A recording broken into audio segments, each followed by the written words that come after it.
Okay, welcome back everybody to the Art of Business English. And once again, I'm here with Loic, who's to become a permanent fixture on the episodes. How are you, Loic? All good, man. I'm becoming a regular fixture. I Hey? know, it's nice. We're having a lot of fun together, so I like that. Yeah. I mean, for me, teaching is fun, especially when you can help others learn. But it's also fun when you collaborate with really cool and interesting other teachers. So that's great. Welcome on board, my friend. Thank you. Thank you.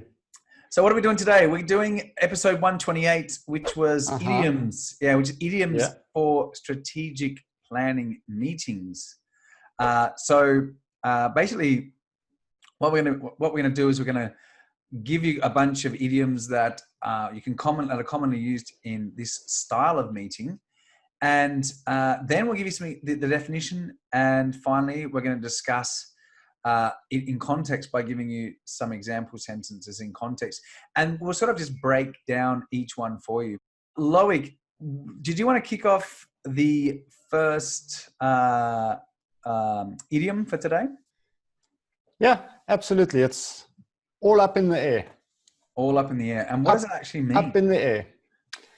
Well, up in the air basically means it's something which is not clearly defined. Yeah. So not clearly defined, something where there is uncertainty, things are not confirmed. There's no clear sense of direction. Exactly. So figuratively speaking, all of your plans are up in the air. They're not. If you can imagine papers flying around you, up in the air. Exactly. Yeah, that's good. I think that's important with idioms. Sometimes it's really impossible to attach like meaning to them and you can't visualize the situation. But up in the air is actually one that you can actually visualize, like mayhem of all your papers flying around and your plans are just a disaster. So yeah, that's a good one. All right. So do you want to give us an example of that? Yeah. So let's say post-war America's decision about who should be president is still up in the air. They haven't decided. Very good. I like that one. And I've got one here. The issue remained up in the air after the meeting since no strategy regarding the investment had been worked out. And of course, the phrasal verb to work out means to solve or fix or you have a solution for something. So yeah, this issue is up in the air. So if you have an issue up in the air, then it's still yet to be decided or confirmed, which is interesting. So you can use this in strategic planning meetings because often when you are planning things, many things are up in the air. You're not really sure what's going to happen. You're not really sure, what could be the outcome actions or, so sometimes your plans are up in the air. That's why you're trying to be strategic about foreseeing things. So that's a good one to start with. What's the next one, Loic? So the next one is think outside the box. Nice. Think outside the box. And often we feel what we call in English, we feel boxed in. We think in only one direction, we think in a certain dimension. And so if you can imagine a box and you need to think outside of that box, so think creatively. Excellent. Yeah. So the definition is to try and solve a problem in an original way by thinking creatively. Yeah. So that's true. I like that contrast you make with like to feel boxed in.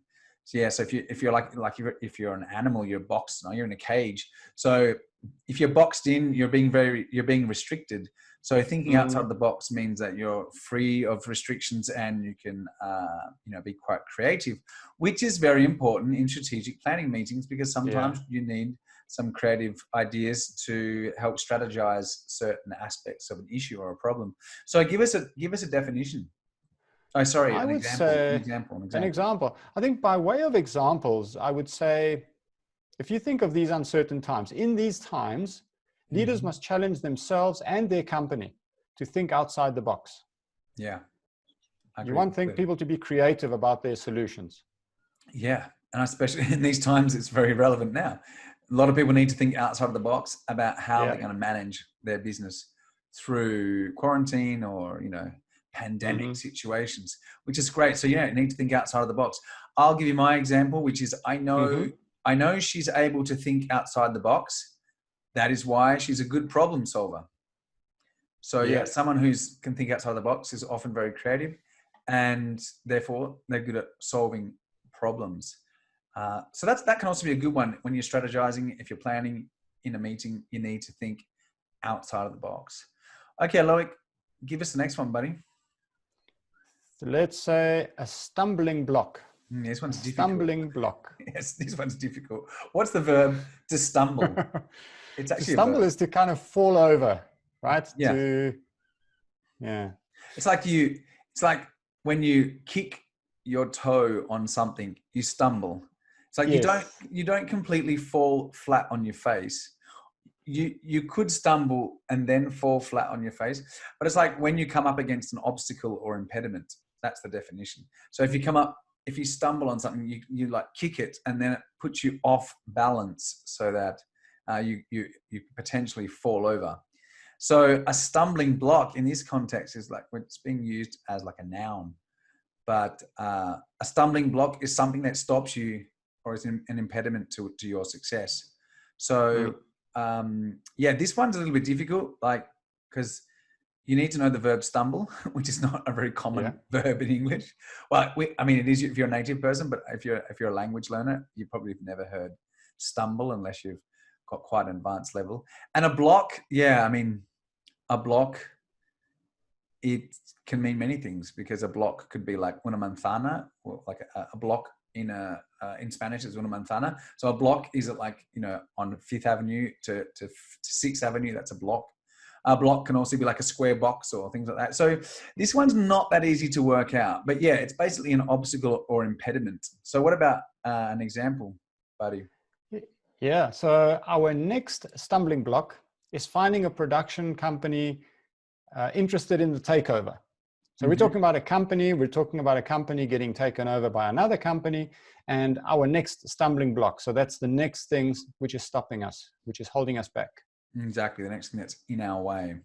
Okay, another one is financing is a major stumbling block as lenders are reluctant to extend loans. So especially now, a lot of companies are struggling financially. So trying to get access to financing can be a major stumbling block. This can be an obstacle to the ongoing success or the ongoing longevity of a company. So trying to access financing could be a major stumbling block. All right. And anything else you want to add about that? No, we got that covered now, buddy. Just one thing coming from the left field, which is not a good word. But the question of the block, and I thought maybe we could just spend 30 seconds on it. Yeah. Could it be literally a block? If you can imagine a block of wood, I always picture it in that way. A heavy piece of wood, a block of wood, and I stumble on that block of wood. So it holds me, it stops me, it prevents me from moving forward. Yep. Yeah. Or a ice block. Yeah. A big ice block. There you go. Yeah. An ice block is what you put into your drinks, when you want to make it cold. Hit the roof. What's that one about? Hit the roof. Go into a rage. Explode angrily. My mother. Use your imagination on this one. If you can imagine somebody being so angry that they jump up and hit their heads right on the roof, right on the ceiling. So they hit the roof. Like my mother. She used to hit the roof a lot when she was very angry. So that's through, just think of an explosion. Boom, the person explodes and they're lifted off the ground and they hit the roof. So they're very angry in this case. So an example would be they'll hit the roof when they hear about the fire in the warehouse. Yeah. So the owners will get very angry when they hear about the fire in the warehouse. And another one, Loic? So how about when the new consultants couldn't come up with a working strategy, the CEO hit the roof? Yeah. Not the best way to motivate your staff or manage teams, but sometimes the CEO hits the roof and goes into a rage. Yeah. Okay, good. So that one's nice. That one's also good. So in a strategic planning meeting, you could use this to reflect on other people. I mean, I don't think it's productive for anyone to hit the roof in a meeting because it's not going to work out for you. But you can use it as an expression to say, look, I think if we don't deal with this problem soon, then the customer's going to hit the roof or the supplier or the contractor or whatever. So you can use it to talk about how other people would, go into a rage or get extremely angry. Okay, the next one is cutting edge. And Mm-hmm. basically, like many people have probably heard this expression, there is the cutting edge, which is very innovative. And then there's the bleeding edge. The bleeding edge is like the newest of the new. Yeah, like it's Yeah. yeah. The bleeding edge is like you've actually literally cut yourself. It's so new. So this one is a bit difficult to figure it like think about it or imagine it. But yeah, the edge of a knife is extremely fine. So it just means that it's like right on the point or the cusp of Yes. innovative. So what do you reckon, Loic? What have you got for me?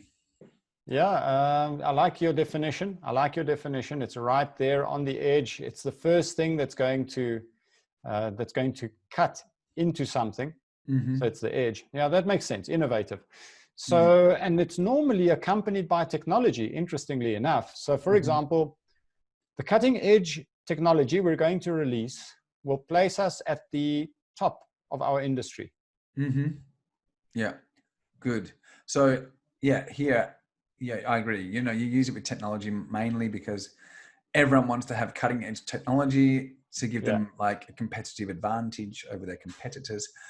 So when you're talking about strategic planning, maybe you're going to be talking about, trying to use cutting edge technology or trying to implement cutting edge managerial practices or productivity or production methods, anything that will give you an advantage.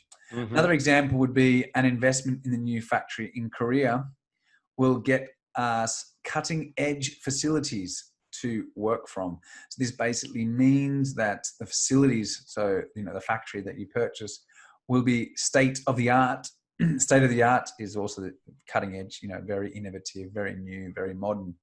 Okay, the next one is, I like this one, run out of steam. Now, run out of steam. Yeah, run out of steam. So it comes back from the days when, the steam engine. So when let's take the steam train, for example. So, the steam, so the vapor that was generated from boiling water powered a steam engine. So, this expression comes from this old period. And when you run out of steam, it means you basically lose your momentum or you become tired. So it's nice today because we can apply this old expression to business. It's a nice expression. So what about an example, Loic? So how about it's unwise to start anything new today. Likely to run out of steam very quickly. So if something is likely to run out of steam very quickly, it's unwise to start anything new. Yeah, definitely. If we start something new today, it means that the likelihood is that we will get tired. It's already late in the day. So there's no need to start something again or start something new because you'll run out of steam. You can apply this to growth as well. The company looks like it's starting to run out of steam, meaning growth is starting to slow down. And in a strategic planning meeting, you could use it to address some issues related to maybe, your ideas. Like, well, I think we're really starting to run out of steam here. The ideas, we're not really coming up with any new ideas. Nothing is cutting edge here. Nothing innovative.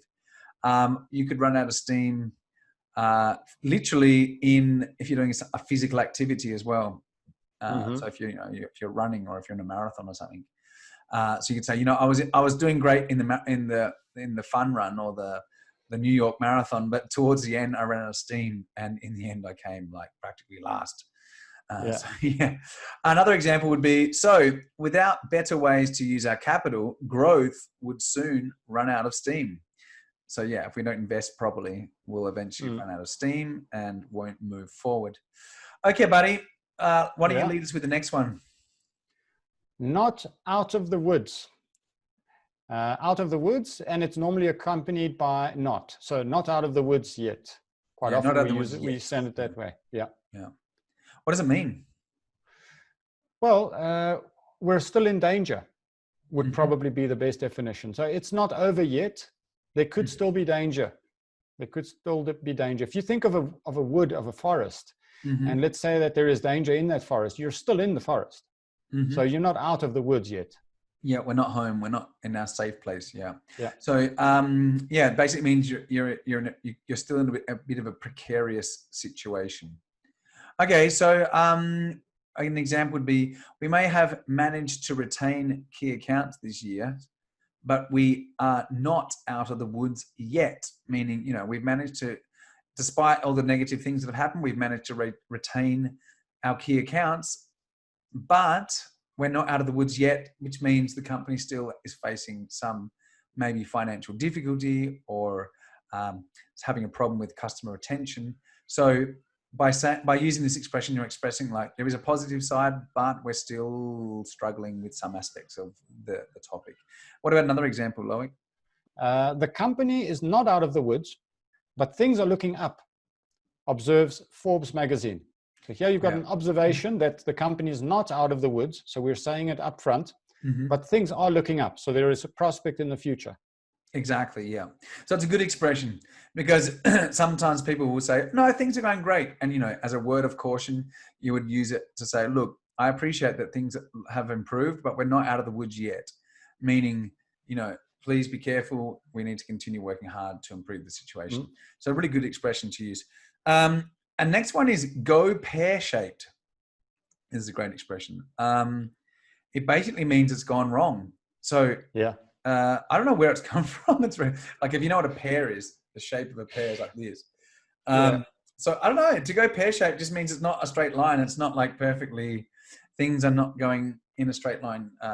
They've gone like, they were going perfectly and then suddenly, there's a massive diversion from the path that you're on. And basically it means that things have gone wrong. So what is an example of something going pear-shaped, Loic?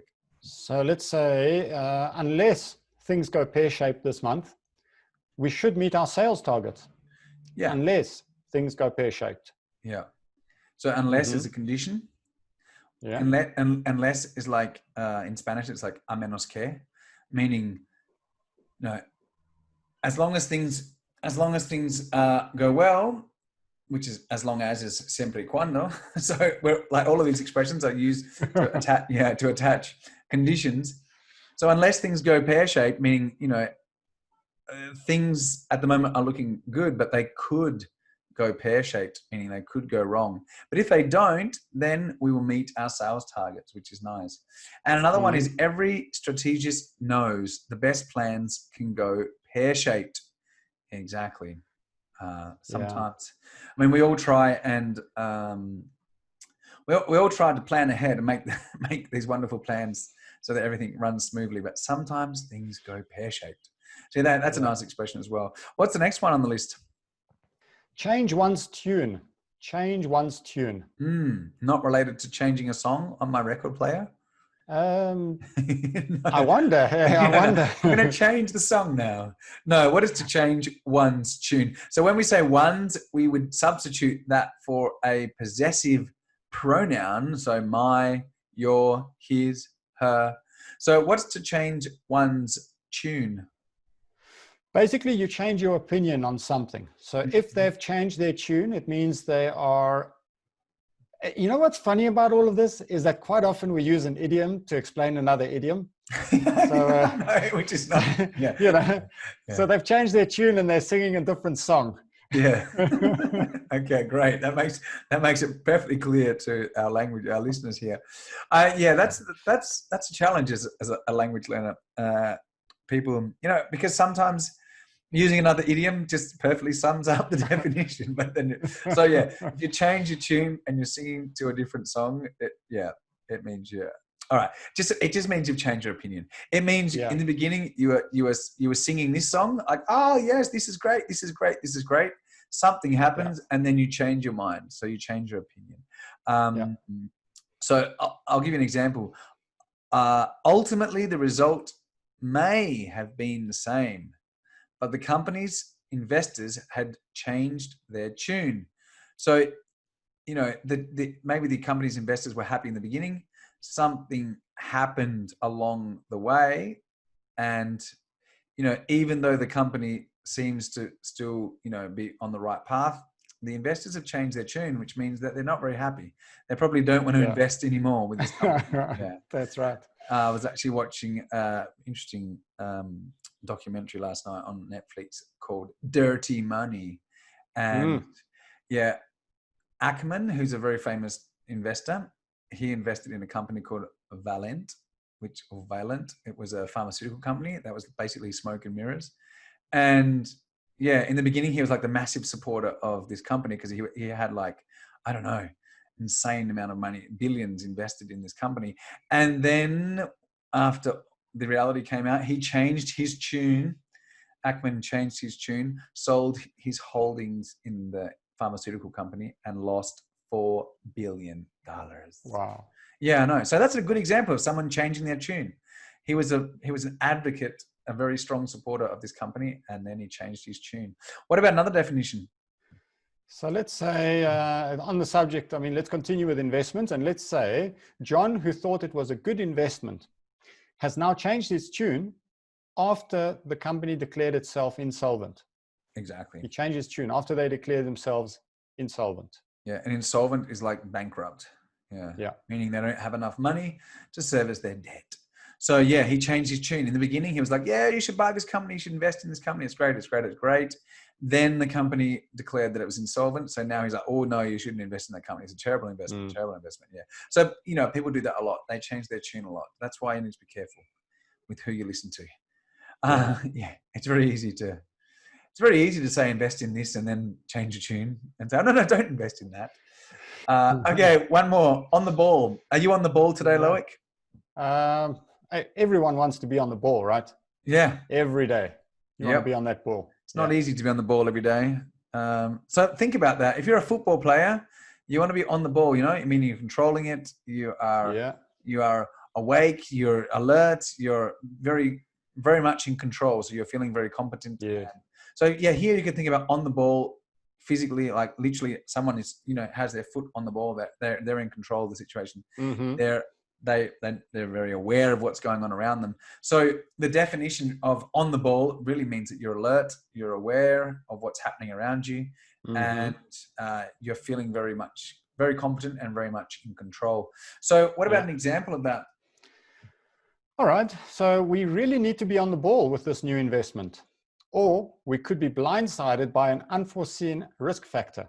Wow. Okay. Isn't that a mouthful? Shall we repeat it? Repeat it. Okay. So we really need to be on the ball with this new investment, or we could be blindsided by an unforeseen risk factor. And I suspect we may have to clarify blindsided. Yeah, let's. There's actually a movie called Blindsided, isn't there? Yeah. So to be blindsided means it comes from football, doesn't it? American football. Coming in from the side and you couldn't see it. Yeah, it's like when someone literally like someone comes in from the side just outside of your field of vision, and they literally just run you down. So you're running with the ball and someone runs in from the side and just gives you a massive hip and shoulder, and you just get smashed to the ground and you don't even see it coming. Yeah. It's just like getting taken down, completely taken down, but without even seeing it. You probably see a flash in the corner of your eye at the last second when it's way too late. Yeah. So to be blindsided means to be taken by surprise, completely taken by surprise. So yeah, if you are not on the ball, then unforeseen means it's not it's something that you haven't predicted will come. So if you're blindsided by unforeseen risk factors, then there's something that you haven't really considered, and it comes out of nowhere and causes a massive problem. So you need to be on the ball to avoid this. If you're alert and on the ball, you will see these problems as they come up. All right, I'll give you another one. Mm-hmm. I need everyone to be on the ball this Monday morning as we have an important visit from the CEO. So what does that mean? Yeah, so let's assume the CEO walks into this meeting, and there is a discussion that ensues, that starts, and he asks for certain facts or certain figures, some numbers. Now, to be on the ball means to be competent and alert and respond with those numbers, with those figures. So you would have had to be able to foresee what was going to come. So not be blindsided, in other words. Yeah, excellent.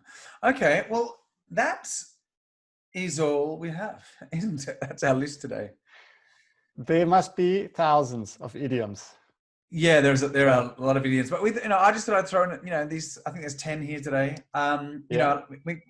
We could talk about idioms all day long. However, just wanted to give you. I mean, as I always tell my students, if you want to learn and improve and expand on your vocabulary, then you need to do it in little bite-sized chunks. So, like, you need to do it bit by bit. You can't just expect to learn, 5,000 idioms in a week. But it's the constant, unrelenting practice that will, over time, like an investment, over time, it'll pay off.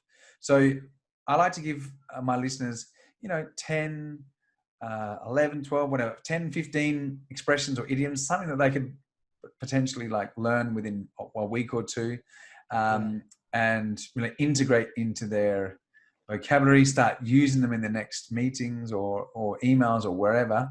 And yes, that's why we go with just 10. But I'm sure that those will be very useful. Some of them are pretty common, and some of them are a bit more like higher level in terms of very native. But is there anything you would like to add, Loic, about idioms or what we discussed today? Yeah, so just two things really. The one you said earlier, which was smoke and mirrors. Yeah. Again, an idiom to explain another one. I know, I gave an idiom to it, yeah. What is a company that's smoke and mirrors? What's that? So something which is not real or is portrayed to be something, and it is not.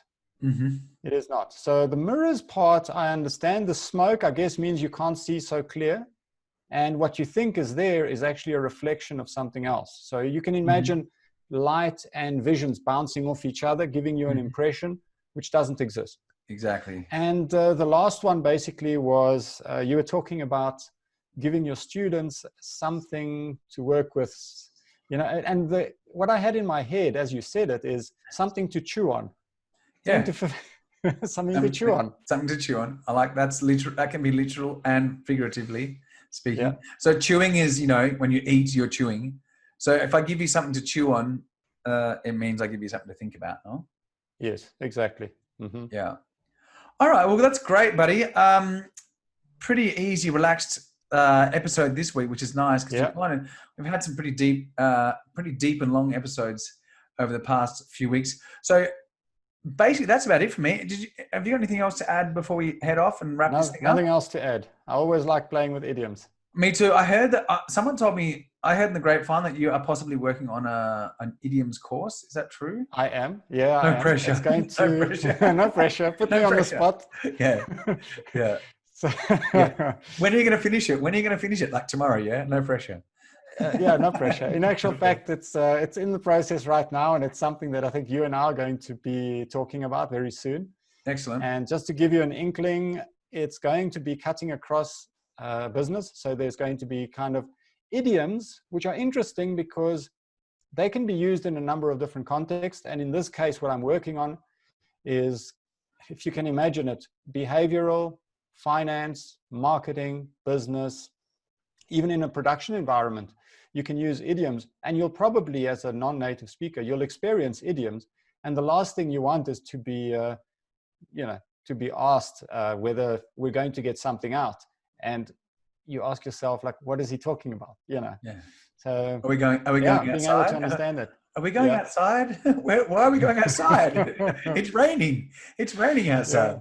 Yeah, to get something out. So just before you go, what is to get something out?